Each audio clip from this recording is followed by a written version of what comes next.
Si salve, questo è la recensione del computer, ciclo computer, vedete questa marca qui,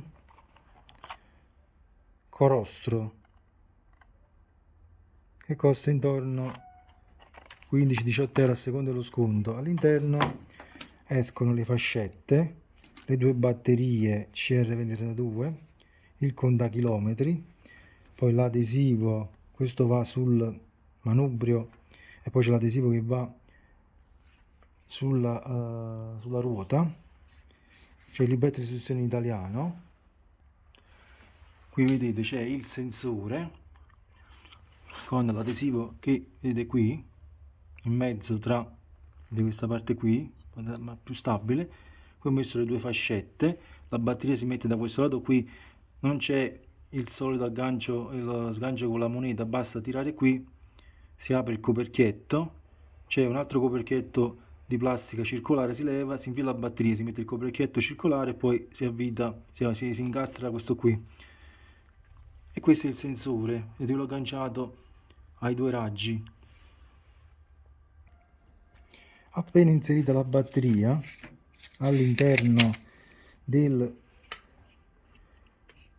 contachilometri, questo qui del ciclo computer, inizia praticamente la configurazione.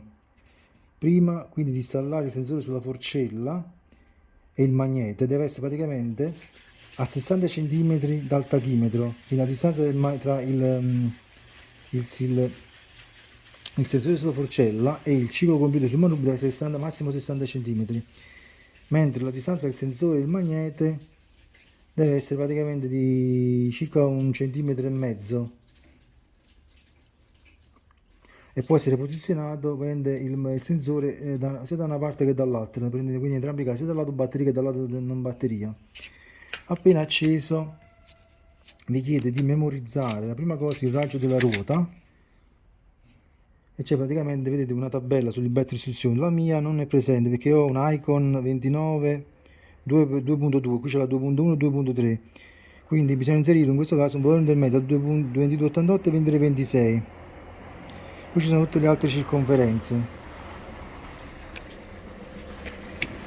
Poi una volta nelle impostazioni, vedete qui andate in stand by, vedete vi dice l'ora, premendo temporaneamente due pulsanti per 3 secondi si illumina, ripremendo si spegne, altrimenti vedete premendo si illumina e poi dopo un po' si spegne.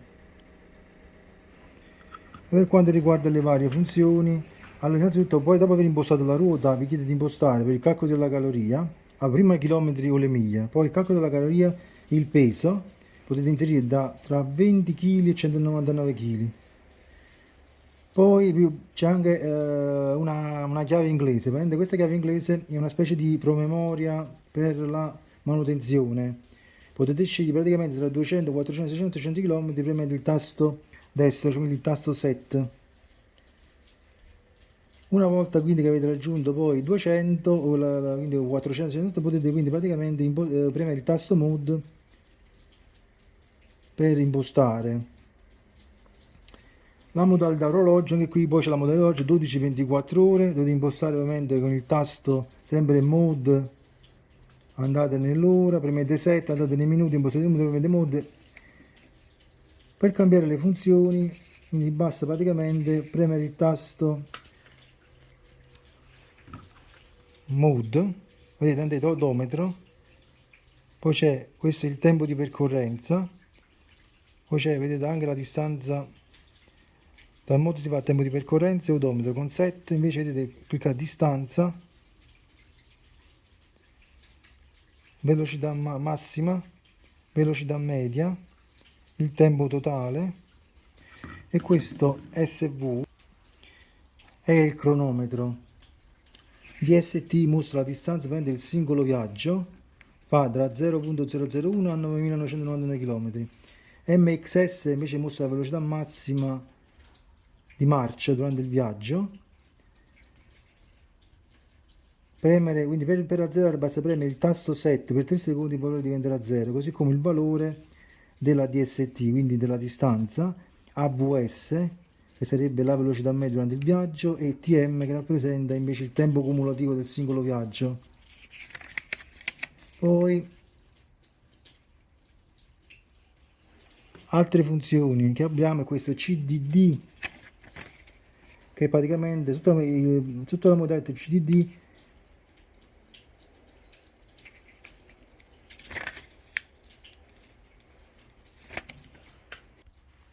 rappresenta praticamente il countdown della distanza, quindi potete impostare una distanza massima e poi va a scalare.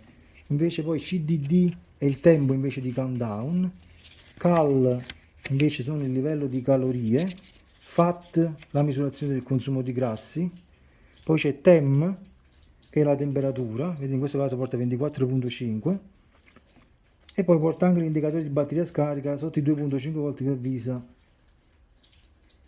C'è l'auto off, abbiamo già visto l'illuminazione, e poi c'è anche la funzione praticamente scan, che vi passa quindi da una parte, da un valore a un altro mentre viaggiate, quindi vi mostra per qualche secondo le varie funzioni. Una cosa che non c'è nella confezione è l'elastico, ci sono solamente le fascette. Se vado avanti, vedete CDD, CDT, calorie, e questo prende quello che... Per andare a zerare basta premere il tasto destro per 3 secondi. Vedete qui c'è la temperatura, vedete qui, questa è la funzione scan, vedete mi mostra la distanza, poi passa, vedete, la velocità massima, fa la velocità media e così via. Per andare a impostare l'ora basta andare al tasto mode, premere per 3 secondi e vi dà nelle impostazioni dell'ora. Per invece andare a ripristinare i dati predefiniti, cioè rimettere il raggio, dovete andare a togliere la batteria. Diciamo che è molto preciso perché l'ho provato con il GPS del telefono, diciamo che c'è una discrepanza di 100-200 metri. Il colore è rosso, lo potete agganciare sia sul manubrio che sulla parte centrale, cioè quello che collega il manubrio alla bicicletta. Ovviamente non essendoci elastici potete prendere dei elastici più piccoli sul manubrio e dei elastici un po' più grandi se volete averlo al centro.